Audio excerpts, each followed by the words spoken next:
voy a tener a lo mejor un poco de tic académico, de profesor, y espero que no os aburráis mucho. Se me escapará un brazo científico y algunas cosas, pero esto va, digamos, en la profesión. Y después comentaré brevemente un poco lo tortuoso que ha sido lograr la protección del conjunto de la Marina de Cope y todas las vicisitudes que ha pasado este espacio.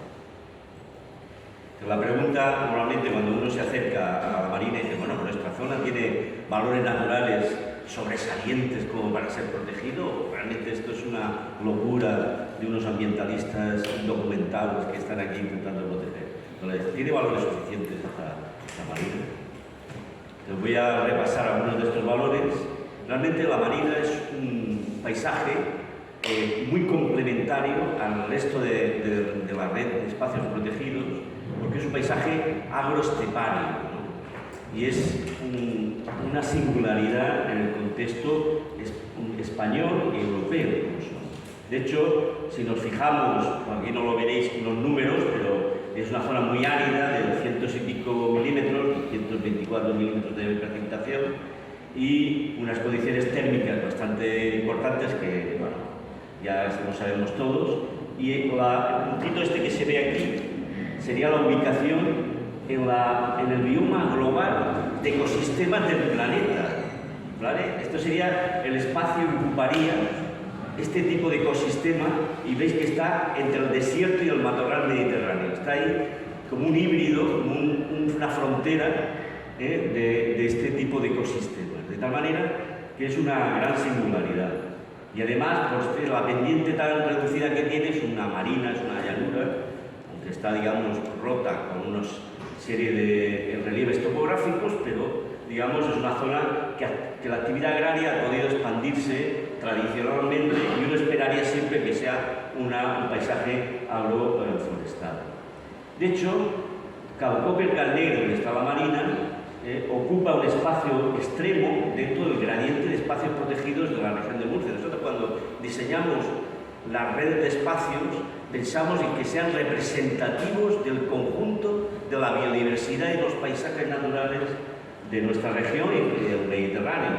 Y vemos aquí como Cabo Cope Calnero ocupa ese extremo del gradiente en la zona más árida y tiene un papel muy relevante. De hecho, esto es el universo ambiental que decimos nosotros, climático de la región de Murcia, y estos son los distintos espacios protegidos que tenemos, y el 5 es la zona de la Marina y Cabo Cope. De tal manera que es un espacio casi irreemplazable, es decir, que si perdiéramos ese espacio no tendríamos otro para cumplir el hecho de que sea representativa la naturaleza de la región de Murcia. Es decir, que ese extremo árido y costero en zonas llanas es una alta singularidad.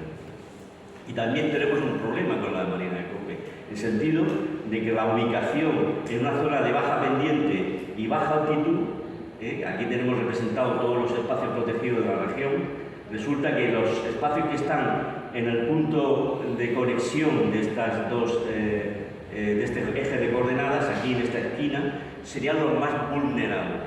¿Por qué? Porque son los costeros, que están revalorizados económicamente, y además, a ser llanos, son muy accesibles para la actividad económica, muy fáciles de vulnerar su identidad biológica o ecológica. De tal manera que la Marina de Cope forma parte de un espacio enormemente vulnerable. De hecho, tenemos hasta un algoritmo para calcular la vulnerabilidad de estos espacios, y tiene cerca de la probabilidad 1 de sufrir cada 10 años un intento de desprotección.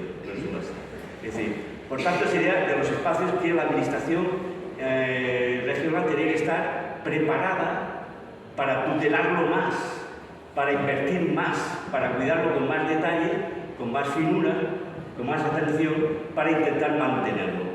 Proteger Sierras Puña, que es un espacio público, de titularidad pública, de montaña, etcétera, las montañas se defienden a sí mismas porque es muy difícil alterar su propia estructura física. En cambio, una llanura costera, revalorizada económicamente, son espacios enormemente vulnerables. De tal manera que son espacios que precisan de mayor atención administrativa, y es justamente lo contrario de lo que ha ocurrido. Y de hecho también, que tampoco lo veréis muy bien, la Marina de Cope forma parte de los pasillos, los corredores ambientales necesarios para que nuestras redes de la naturaleza, que son las infraestructuras verdes, sin ecología no hay economía.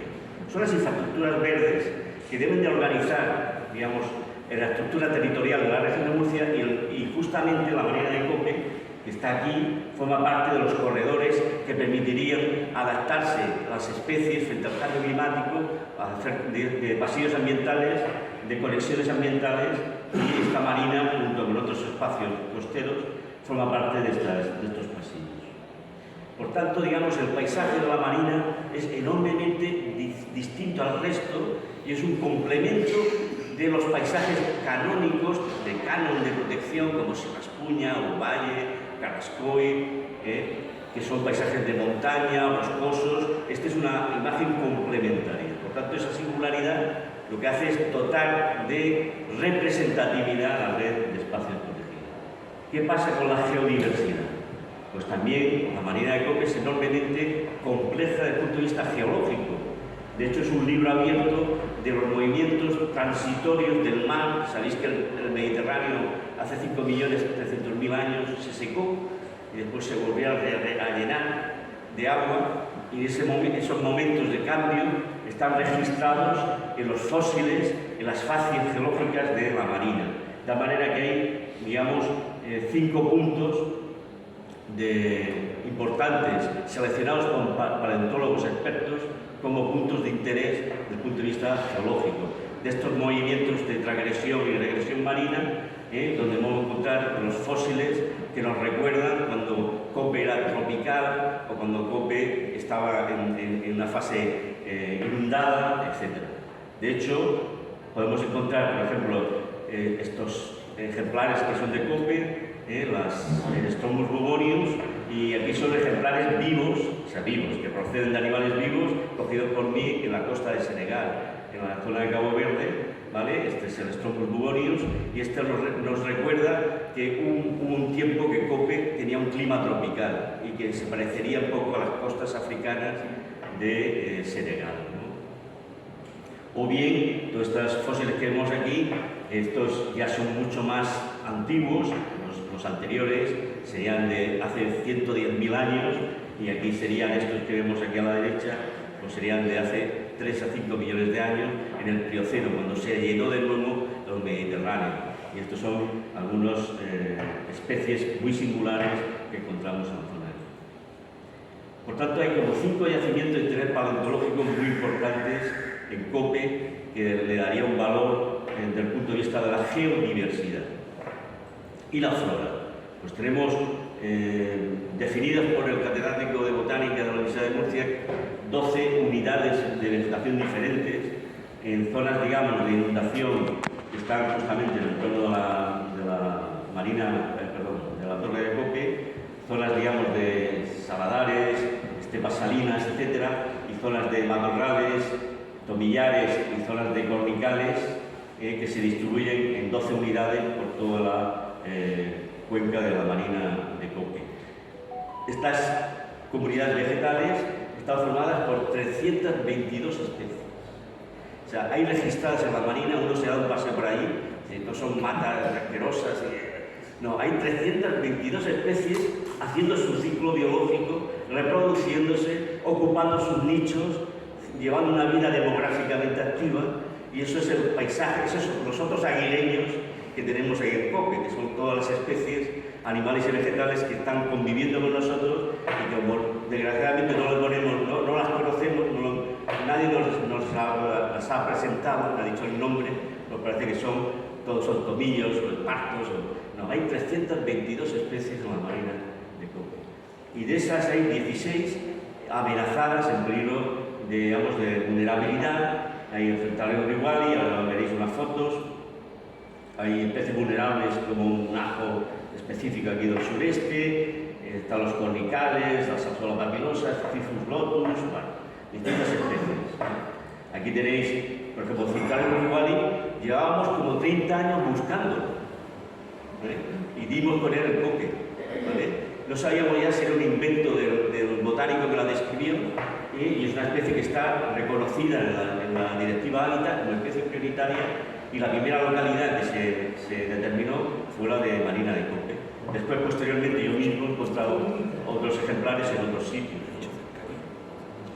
Esta es una especie que aparece después de lluvias y a lo mejor está 10 años sin germinar, y está en el banco de semillas y no la reconoces. Y de pronto, de un año especial, te acercas y está todo lleno de flores de ese tono rosa vivo con los estambres tortuosas y retorcidos, como es Centaurum nigruvali. O el Ziziphus lotus, perdón, el Ziziphus, sí, el azufaifo, perdón el nombre científico, ¿vale? Los azufaifos o artos, o la Sasola papilosa. La Sasola papilosa, que es un endemismo de Murcia y Almería, pues tenemos más de 10.000 ejemplares en la Marina de Cope. O el cornicado, ¿vale? Que tenemos 223.000 ejemplares en la Marina. ¿Y cómo he ido contándolos uno a uno? ¿No? Hago un muestreo por zonas y calculo la densidad, digamos, con unos de ciencias, y sabe hacer números, y digamos que nos salen en torno a 223.000 ejemplares de cornicado. Esta especie, que seguro que la conocéis todos, la Pericloca angustifolia, es la mejor adaptada al cambio climático. Entonces, esta es la carta comodín para salvar muchos de nuestros paisajes, porque va a ser la que se va a expandir y la va a ser la especie arquitecta de buena parte de los paisajes nuevos que verán vuestros hijos, vuestros nietos, estarán dominados, bueno, ya lo están, pero estarán más dominados por esta especie. Bien, entonces en flora hay una especie prioritaria, el Centaurum nigruvali, y más de 235.000 ejemplares de especies amenazadas, ¿vale? ¿Qué pasa con la fauna? Pues tenemos registradas, hicimos los muestreos, íbamos allí, 82 especies de aves. O sea, que vas allí y dices, ¡ah, qué gorriones! No, hay 82 especies de aves. Pasa que hay que saber identificarlas. Hay 82 especies de aves en la marina. Tenemos registros de esas 82. ¿No? Especies que son digamos, de perfil agrario, como puede ser esta ternera común, o la monjada montesira, que se definió justamente de las poblaciones de Murcia, ¿vale? Están las tomillares, o especies como el alcaraván. Siento que no se vean apenas porque la imagen es muy chiquitita, que está en las zonas de los saladares, o la alzacola, que ves aquí el hábitat típico de la alzacola, esas zonas, que es una de las especies más raras que tenemos en el sureste y que están más en declive. Tenemos poblaciones establecidas, bien establecidas, en la marina, o la coyalma negra, entre otras tantas muchas, ¿no? Y por supuesto, le damos al camachuelo trompetero, que tiene la desgracia de tener ese nombre divertido, de trompetero, pero vamos, un camachuelo africano. Esta es la expresión de dónde vamos. El clima africano se va a extender, y cuando se extiende el clima africano, ¿qué se extiende también? Pues también la biodiversidad africana, ¿vale? Entonces, digamos, como un centinela del cambio climático. Entonces, ya a partir de los años 80 empezamos a observar a esta especie en la zona de Marina de Cope. Por supuesto, la tortuga mora. La marina no es un buen sitio para la tortuga, porque está mucha actividad agraria industrializada, pero sí que el entorno inmediato, la zona verde que veis, son poblaciones ya de calidad, digamos, del 60 al 75% de calidad. Así. Por supuesto, el propio cabezo del Cabo Cope tiene una población realítica de tortuga mora. Y sobre todo las rapaces. Tenemos 5 parejas de búho real dentro de Cope y en las zonas inmediatas a Cope. Estas manchas que veis aquí, estas cuadrículas, son las zonas de ubicación de las 5 parejas de búho real. Tenemos también águila perdicera y un par de parejas de halcón peregrino. Por ejemplo, el criterio europeo para determinar que una zona es muy importante para las aves es que haya, por ejemplo, 5 parejas de búho real, ¿vale? De tal manera que el entorno de Cope cumple criterios internacionales para la protección de las aves, ¿vale? De hecho, el propio Cabo está dentro de la cepa de protección de estas rapaces, ¿no? Lo importante es que Cope es el que genera, la marina de Cope es la que genera el alimento a estas especies, de que las especies presas, y es muy importante para mantener estas poblaciones limítrofes de estas grandes rapaces, mantener una cierta salud ambiental en la marina que genere las palomas, las perdices, los conejos que precisan estas rapaces del entorno. Por tanto, hay 80 y tantas especies de aves, el 96% están protegidas por convenios internacionales, incluso se cumplirían criterios cero. Y los hábitats son tipos de ecosistemas que tenemos en la marina y en los espacios protegidos. Hay 17 tipos de hábitats de interés comunitario en la marina. 5 de ellos son prioritarios desde el punto de vista de la tutela internacional por la Unión Europea. Y además hay 8 hábitats muy raros y 2 hábitats raros. En el conjunto de la marina encontramos casi todas las unidades de sectores forestales, encontramos hábitats. Por ejemplo, hay en la costa hasta 13 hábitats diferentes, 13 tipos diferentes de condiciones ambientales encontramos en lo que es la línea de costa. Y en toda la zona semi-endorreica, donde se va a hacer el camping, o se pretende hacer este camping urbano, urbanizable y tal, bueno, en esta zona de acá, pues ahí digamos en una zona de 3, 5, 7, etc. ¿Cuáles son estos hábitats? Pues aquí vienen los nombres de estos locos científicos y, bueno, dice vegetación anual sobre desechos marinos acumulados, que sería este de aquí, acantilados con vegetación de costas metales de Limonium y Picum maritim, el ojo de mar, que sería este de acá, matorrales halófilos, alonitrófilos, que sería este de aquí, estepas salinas, dunas embrionarias sobre todo, hábitats asociados a las ramblas, los matorrales arborescentes de Sisyphus. Aquí, esta imagen de aquí, un Sisyphus grande, son el Sisyphus, lo que es el arto, que seguro que lo conocéis, que hace los tallos estos de zigzag, ¿vale? Y genera como una especie de frijol pequeñito, es una isla de fertilidad. O sea, los Sisyphus son enormes, una biomasa tremenda, es decir, varios metros cúbicos cada Sisyphus adulto, pueden tener la raíz hasta 100 metros de profundidad, pero normalmente tiene 60, 50, 40, pero puede llegar hasta 100 metros de profundidad, de tal manera que los Sisyphus funcionan como una bomba de nutrientes y de agua del subsuelo a superficie, de tal manera que va como alimentando, como minando el subsuelo para enriquecer la superficie. Entonces, sería muy importante que los 12 Sisyphus que quedan en la marina pues se protegieran lógicamente y pasáramos de 12 a 1200 o a 2000, porque estaríamos enriqueciendo el conjunto del funcionamiento ecosistémico de la marina. También hay zonas de praderas, hay también hábitats rocosos o los tarayales. Los tarayales también están, como el sombrerico. Bien, entonces, para un científico, dice, ¿cumple la marina criterios para estar en la red Natura 2000, la máxima red europea? Por supuesto que lo cumple. Es decir, que cumple, tiene los criterios de tener hábitats prioritarios, especies prioritarias, más riqueza de hábitats que nadie, o que muchos otros espacios, que la aportación de la marina es muy complementaria al resto. ¿Vale? Entonces, todas estas son las argumentaciones que estoy diciendo, no voy a aburrir. ¿Y qué pasa con el medio marino? Pues con el medio marino, estamos de cachondeo a veces. Con el medio marino pasa un poco lo mismo, sin que sabe. Desde lo que pasa con la marina de Cope, y pasa con el medio marino, es que la marina de Cope se distancia mucho, a ver si soy capaz de explicarlo. Se distancia mucho del paisaje canónico, o sea, del paisaje idílico de espacio protegido, que es un paisaje alpino de tarjeta postal. Eso es lo que la gente entiende por un paisaje protegido. Pero para hacer algo representativo de la biodiversidad conjunta de todo el sureste, de todo el Mediterráneo, tenemos que apreciar también las zonas áridas. Las zonas áridas con poca biomasa, con poco color verde, sin manchas de mucha agua. Claro que eso la gente que prefiere la fitofilia, los colores verdes de una pradera o campo del césped, y la hidrofilia, que haya aguas frescas, corrientes, etc.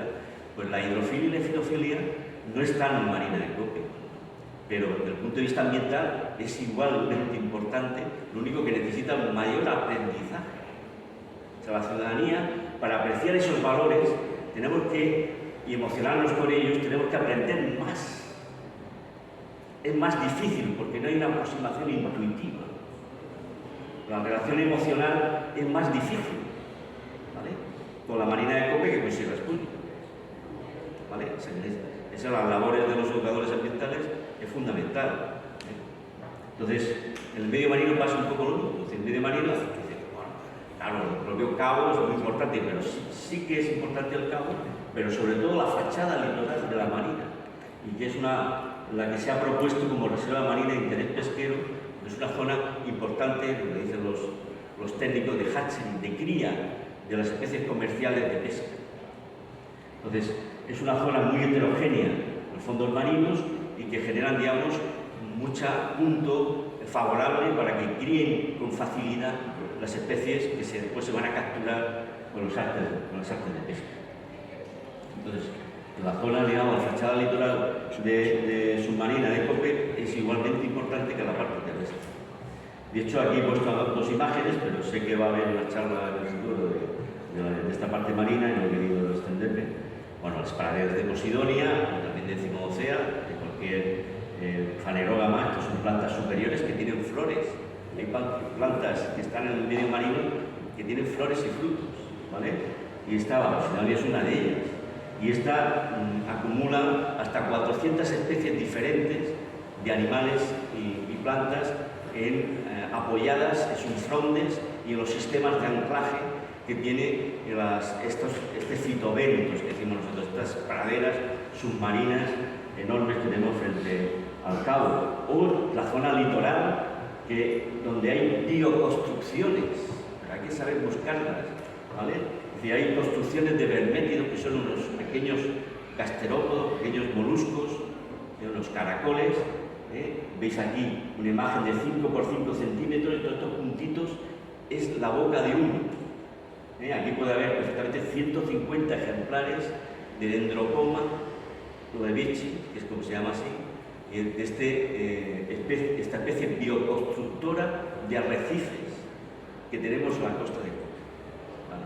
Entonces, cuando uno entra y alguien le presenta y dice un nombre de las especies y le enseña a mirar, se da cuenta de la alta riqueza que tiene la marina.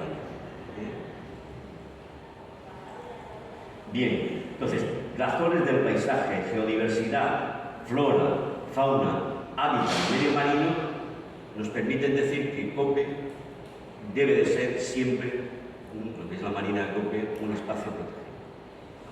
O sea, que no debemos de oír cantos de sirena y decir, no, es que esto no tiene valores, es muy árido, tiene valores porque pensar que una de las presiones selectivas que diversifican más las especies es la aridez. Hay muchas especies endémicas que son adaptadas a la aridez, ¿vale? O sea, que aridez no significa pobreza, sino que la diversidad está como más oculta, más críptica, y hay que esforzarse más para conocerla. Entonces, Marina de Cope engloba valores ambientales suficientes para estar en la red natural. Lo digo honestamente, o sea, como profesional, venía aquí o venía a la Unión Europea, donde me lleve. Ahora, ¿qué ha pasado con la protección de Cope? Pues yo la he vivido muy cerca, sobre todo a partir de los años 80, y es 2 pasitos para adelante, 1 para atrás, y de vez en cuando 2 pasitos para adelante y 5 para atrás.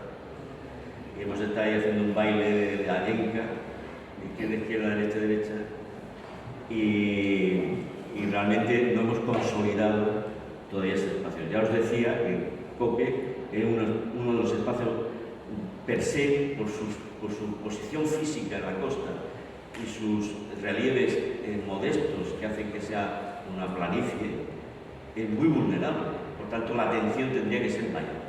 En cambio, la atención ha sido ridícula y ha habido muchos periodos de desatención activa por parte de la pesca. Pero ¿cómo empieza esta historia? Pues ya sabéis que empieza en el 73 con la famosa central nuclear de Kobe. No sé a quién loco se le ocurrió pensar que ahí podía encajar una central nuclear. Hay locos para todo. Sería alguien de los gobiernos técnicos de la época franquista, se le ocurrió en el Plan Nacional de Energético posicionarse ahí pensando que se podía ubicar una central nuclear en Cuba. Una reacción ambientalista liderada por nuestro colega Pedro Costa, nuestro colega, ¿vale? Y bueno, pues aquello que no tenía sentido, aún así queda no se ganó la batalla, aún así queda el resto de que parte de los propietarios siguen siendo aquellos promotores, Iberdrola, aquellos promotores de la central nuclear. Pero esto es muy conocido, el inicio. Pero en el 77, a otros gerifaltes de la Diputación Provincial de Murcia se les ocurre pensar que habría que hacer una carretera costera desde el Mojón en San Pedro hasta Cuatro Calas en Águilas, machacando toda la costa, por Cabo Teñoso, por sitio. Y también por Lomo de Vaz, y meterse por la Marina y por todo. Entonces, bueno, frente a esto, ya el movimiento ecologista, ya muerto Franco, digamos, pues ya empezamos a organizarnos el movimiento ecologista y empieza el grupo ecologista mediterráneo, que está, digamos, nutrido de gente cercana a Pedro Costa, pues se propone por primera vez el Parque Natural Marítimo Terrestre de Lomo de Vaz y Punta Cana, porque, digamos, la Marina hasta en un periodo determinado ha estado ligada a la historia también de Puntas de Cana, no solamente de Cabo Coques. Y se propone esto, hay controversias, pero hay un cierto apoyo municipal, porque hay digamos, un colectivo de independientes que apoyan al ayuntamiento y parece que podía ir. O sea, aprobar un primer parque en lo que es Lomo de Vaz, Puntas de Cana. De hecho, en verano del 81 se incorpora en el primer catálogo abierto de espacios protegibles, ya se incorpora Lomo de Vaz, Calnegra y Cabo Coque. Esto lo sé bien porque redacté yo ese catálogo. Así que gente de la universidad, yo estaba en quinto de carrera todavía, no había terminado, pero era un miembro del grupo ecologista y en contacto con la Diputación hicimos esta propuesta. Y empezamos a hablar de Puntas de Calnegre y Coque. Todavía no metí por la Marina, sino empezamos a hablar de los dos extremos. Ese fue el verano del 81. En otoño del 81 ya hay una gran empresa que se llama Club Mediterráneo, una multinacional turística, que echa el ojo a toda esta zona. Y empieza a hablar de que puede haber un gran centro turístico, tal. Es un gran hallazgo que a estas alturas hay un segmento de costa todavía sin urbanizar, ¿no? Entonces ya empezamos a ponernos nerviosos, ¿no? Empieza a haber ya no solamente los movimientos de especuladores locales, podría decir aquí nombres, no sé si les da pena, tiene Carlos, no sé qué, bueno, que sabíamos que se estaban moviendo, especulando con los terrenos y tal, sino que empieza a haber ya grandes multinacionales echándole el ojo a esta zona. Entonces, todavía en ese periodo no existía una política unificada de medio ambiente en la comunidad autónoma, no existía el órgano preautonómico, no existía la comunidad autónoma como tal, y estaba el ICONA, no sé si os suena, el ICONA, con sus espacios naturales, de Sierra Cuña, etc. Y la política de protección de espacios estaba fragmentada en dos cosas, pegada al urbanismo. Estaban los del urbanismo y el ICONA, no estaba unificado, ¿vale? Unificamos ya en el 87. Bueno, entonces se intentó, por vía de los planes especiales de protección, por una vía urbanística, incluir ya Lomo de Vaz, Calnegre como un control al desarrollo urbanístico. Hay una posición local fuertísima en Lorca, generalizada, con petición reiterada de cargarse los planes especiales de protección y los grupos ecologistas siempre pues, en el otro lado intentando equilibrar el asunto.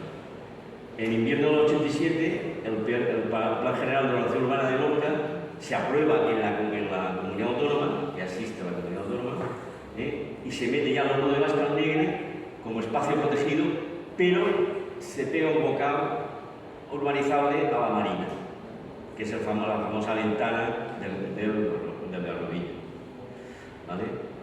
digamos que esos son terrenos dominantes de un solo propietario en su momento, y bueno, hay más propietarios, bueno, y hay unas 500 hectáreas ahí que se comprometen como una especie de cesión con compensación a la protección. En primavera del 88 se crea la Coordinadora Pro Defensa de Calnegre. Tanto Julio como yo pues, estuvimos en la creación de esto. Se demanda la protección de los humedales de Calnegre con el apoyo ya de la recién creada Agencia para el Medio Ambiente. Y el rechazo, obviamente, de propietarios y las corporaciones y instituciones locales. Aquí viene el salto importante. En diciembre del 91 nos juntamos una serie de colegas ambientólogos, biólogos, ecólogos, ligados al movimiento ecologista y redactamos una ley completa alternativa a la que proponía el PSOE, que era, digamos, manifiestamente mejorable.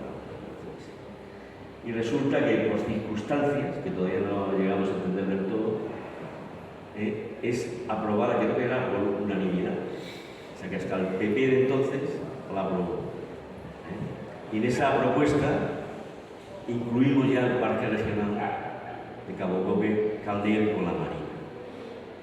Ya va ahí, sin la ventana urbanística, pero el PSOE negocia y mantiene, no se suena al plan Miguel Navarro, que fue alcalde de Lorca, un peso muy importante del PSOE, y él quería ahí una tajada para el ayuntamiento.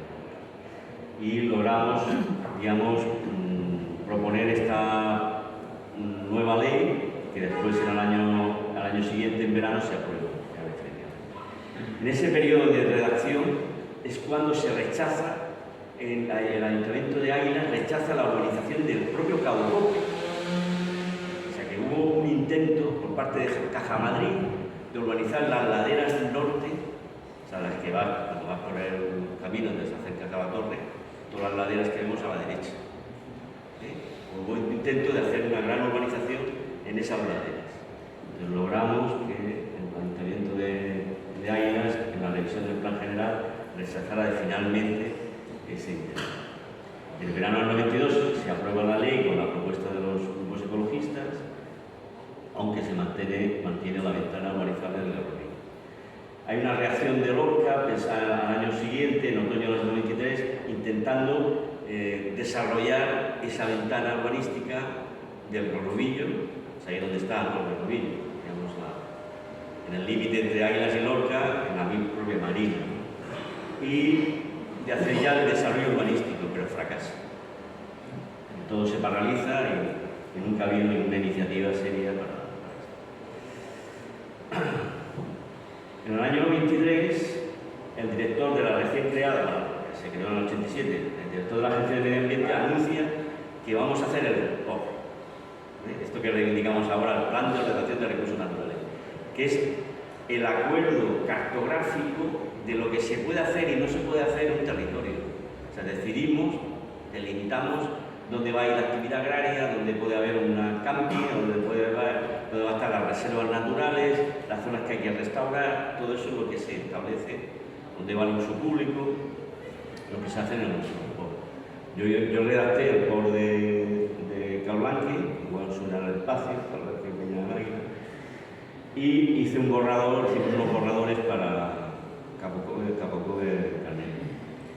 Pero ese se quedó solo en un borrador, ¿vale? Porque los alcaldes de Lorca y Águilas se posicionan totalmente en contra del POR, o sea, ellos no quieren que haya un acuerdo pactado de qué va a ser, cuál va a ser el destino de cada parte del territorio, ese mosaico de paisajes que es la Marina, pues hay que decidir qué es lo que queremos hacer con todo eso. Ellos no quieren hacer eso, sino quieren dejarlo abierto a la especulación urbanística o al hiperdesarrollo de la actividad agraria. Entonces apuesta genéricamente por un desarrollo urbanístico masivo, etc. Primavera del 94 sale de información pública varios POR, Espuña, el de Calblanque Peña y el de San Pedro, el Pirata, quiero recordar, pero se queda en estado larvario, digamos, redactado pero sin salir, y de Cabo Cope Calnegre. ¿Por qué se queda así? Porque hay, a salir de Espuña de Cablanque, lo que hay se crea una serie de personajes que crean una asociación de grandes propietarios, no de aquí de Marinas, de todos los espacios protegidos. Y se organizan, pagando a técnicos, pagando tal, organizan campañas de desinformación. Por ejemplo, aquí en COPE lo que decían es que se va a retirar toda la actividad agraria y en las zonas agrarias se van a plantar encinas. Eso se decía. El lomo de bar se va a introducir el lobo y todo el mundo va a tener en su casa un par de víboras que les alegre la tarde.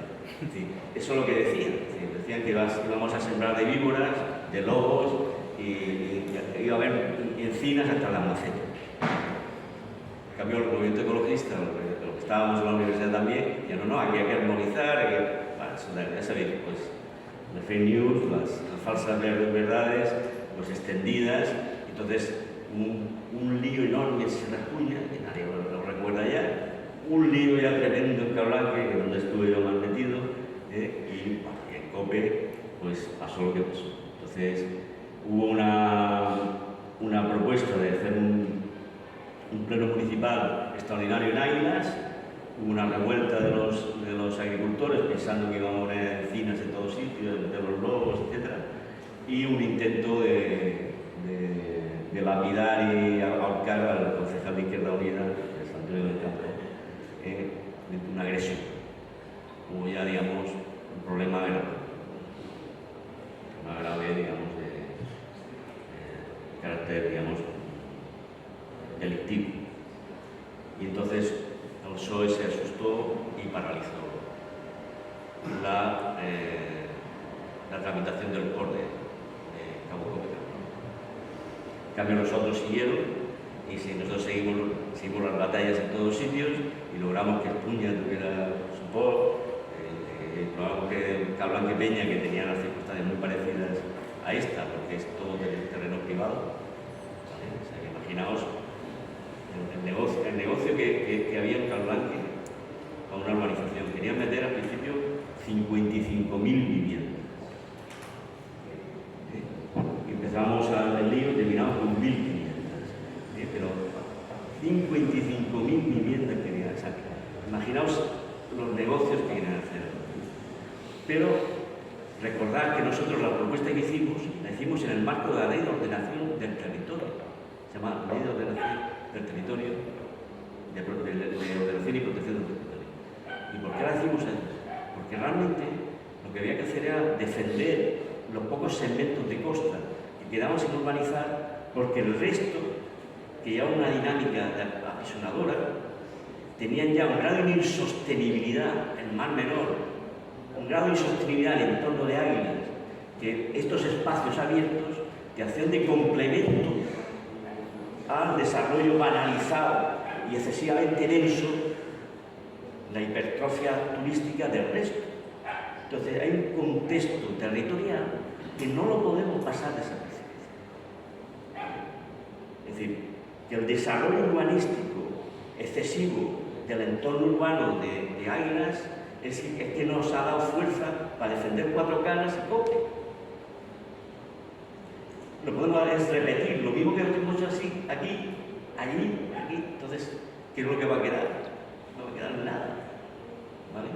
Y lo mismo Cablanque, imaginaos, también Cablanque tuvimos la suerte, perdonad que me voy así de abuelo cebolleta, digamos que el propietario principal estaba loco, entonces, gracias a eso, que estaba loco, pues, o sea, que hubiera negociado mejor el caballo que usaba que él, ¿no? Y entonces pues, tuvimos la suerte de que se le había ido la olla a este hombre y logramos sacar todo Cablanque, porque Cablanque había unos intereses muchísimo más fuertes que lo que había en la Marina de Cope. Bueno, el caso es que el tema de la agresión física, el concejal de Izquierda Unida, etc., pues el PSOE dice, vamos a dejar en stand-by el POR que ya estaba redactado y, aunque no había salido información pública, sí que fotocopias del POR estaban pasando de mano en mano por todos los agentes implicados. Bueno, pasamos al gran episodio.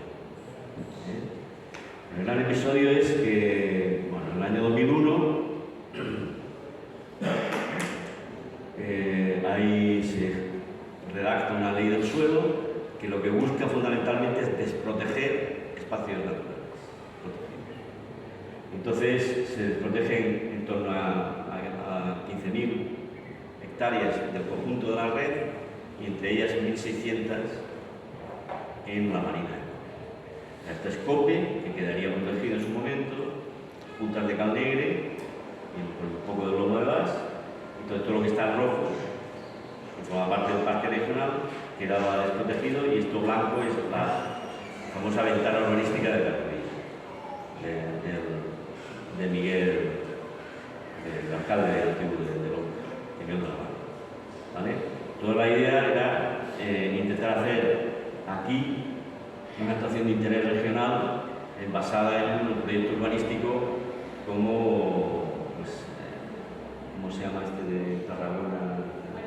Marinador, no sé si. Aquí pues la Marina Cope, ¿no? La Marinador.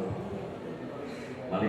Este es el proyecto, un momento, ¿vale? O sea que se busca desproteger los espacios para especular con ellos proyectos urbanísticos.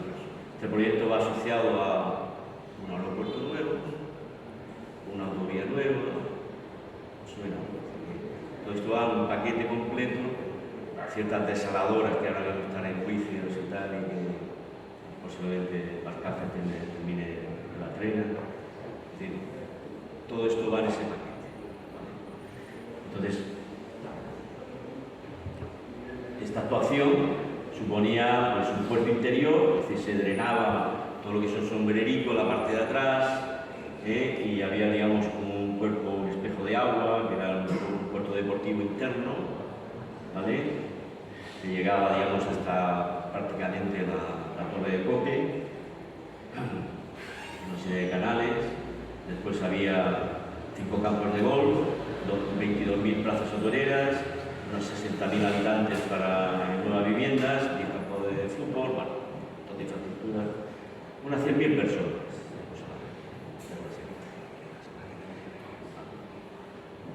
Pero ¿qué pasa? Que para hacer esto habían desprotegido con la ley del suelo, se llama la disposición adicional octava, los espacios protegidos de la ley 422, de la ley, digamos, que hicimos nosotros. Pero la técnica jurídica para desproteger eso era tan mala. Yo entonces acababa de terminar de ser diputado, yo fui diputado independiente por Izquierda Unida, y era tan mala que digo, tenemos que recurrirlo al Constitución. Esa es una idea nuestra, es decir, hay que recurrirlo porque es que es malísimo. Bueno, fuimos a negociar en la Asamblea Regional para que quitaran el desastre este y tal, pero no, con 2 personas que eran del PP y que ahora mismo están en las filas de Vox.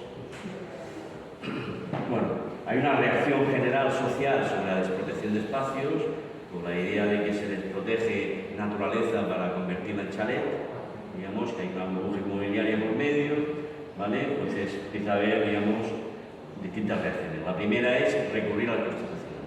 Entonces, yo mismo redacté un primer informe, fuimos al Parlamento Nacional, fuimos a hablar con Izquierda Unida sobre todo pero no teníamos 50 diputados necesarios, negociamos con el PSOE, que sí teníamos 50 diputados, entonces firmó tal Zapatero, ¿vale?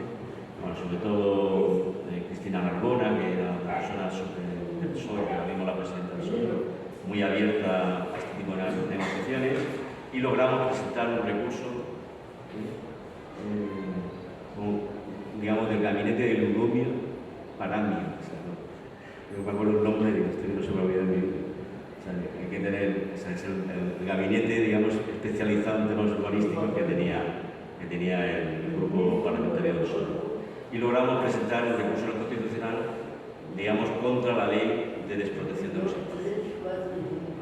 Entonces, se organizó la plataforma de defensa del litoral a principios del 2000, con un montón de no sé cuántas marchas hicimos, Julia, ¿te acuerdas? Bueno, por lo menos 4 o 5 marchas por todo el litoral. Después se crea la coordinadora de la región de Murcia no se vende, que igual os suena más. con 30 colectivos, hacen manifestaciones del estilo del Mar Menor, ¿vale? Se crea también una asociación profesional, que también estábamos nosotros, que es la Asociación Ciudadana y Profesional de Defensa Jurídica del Litoral, se llama ProLitoral, ¿vale? Como nombre en corto, que nos dedicamos a hacer todos los recursos a escala local, regional, etcétera, para intentar parar el proceso para intentar poner palos en las ruedas del desarrollo urbanístico de Marina de Cope y de otros sitios, ¿no? Izquierda Unida hace una ILP contra la imposibilidad adicional octava, la gente de Izquierda Unida de Lorca. Bueno, aquí tenéis el rastrillo de fechas. Logramos anular en el Tribunal Superior de Justicia lo que se llama el teletransporte, pasar edificabilidad de un sitio a otro de estos espacios protegidos. Bueno, tiene una batalla enorme. El recurso del Constitucional se puso en 2001, pues tardó 11 años. Y era un recurso de primero de Derecho. Era tan mala la ley que un estudiante de práctica de Derecho lo hubiera resuelto. Estuvieron esperando a ver si se consolidaba la matanza. Pero digamos, suerte que estuvimos poniéndole las cosas difíciles y después la burbuja inmobiliaria se fue desinflando. Y bueno, cuando el Tribunal Constitucional vio que la Marina no podía seguir y eso no tenía sentido, falla a favor nuestro. Dice que la disposición adicional octava, que protegía parte de la red de espacios protegidos, se debe anular y pasamos otra vez a tener el mismo espacio protegido en otro. Bueno, a partir de ese momento, pues sigue habiendo desatención por parte de la Administración. Ya pues hace 3 o 4 años ha empezado a poner volardes, poner algunos protectores, controlar un poco el acceso, con un éxito muy variado. Pero prácticamente está desatendido. Realmente yo creo que el técnico que lleva esto es una sola persona. Es una persona. El técnico, además ni siquiera es funcionario, es que está contratado específicamente, es una cosa increíble. Entonces, ya mirando para adelante, ahora estamos en una nueva etapa, que es el reinicio de la tramitación del POR. Hace año y medio, 2 años, me convocaron a un consejo asesor del medio ambiente y nos propusieron empezar de nuevo la tramitación del POR, pero otra vez se ha parado el tema y pues hará un año, en Lorca, que fue el año pasado. ¿No?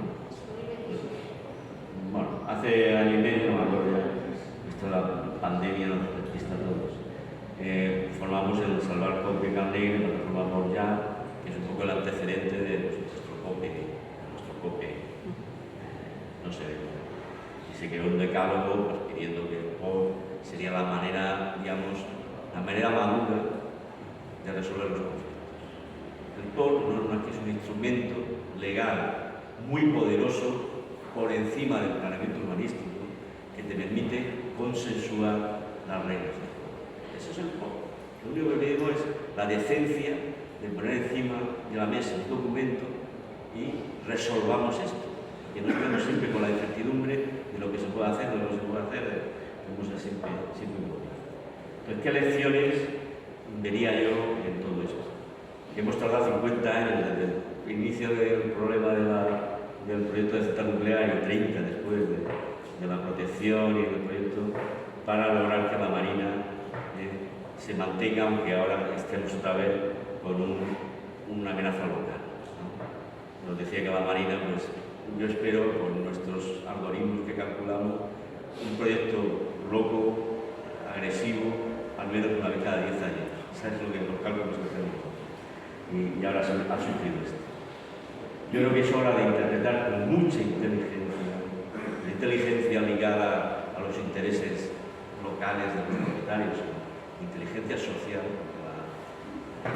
Yo creo que los segmentos de costa que nos quedan, sin urbanizar, debemos de saber reinterpretar en ese contexto de protección de la naturaleza, de la restauración, que no viene puesto aquí, de la restauración ambiental, que mucha de la naturaleza que se protegió se ha perdido ya por la ola de la actividad económica agraria, y habría que replantearse qué espacios hay que restaurar. Pensar que estamos en Europa planteándonos esto continuamente, y para hacer esto, el POR es imprescindible.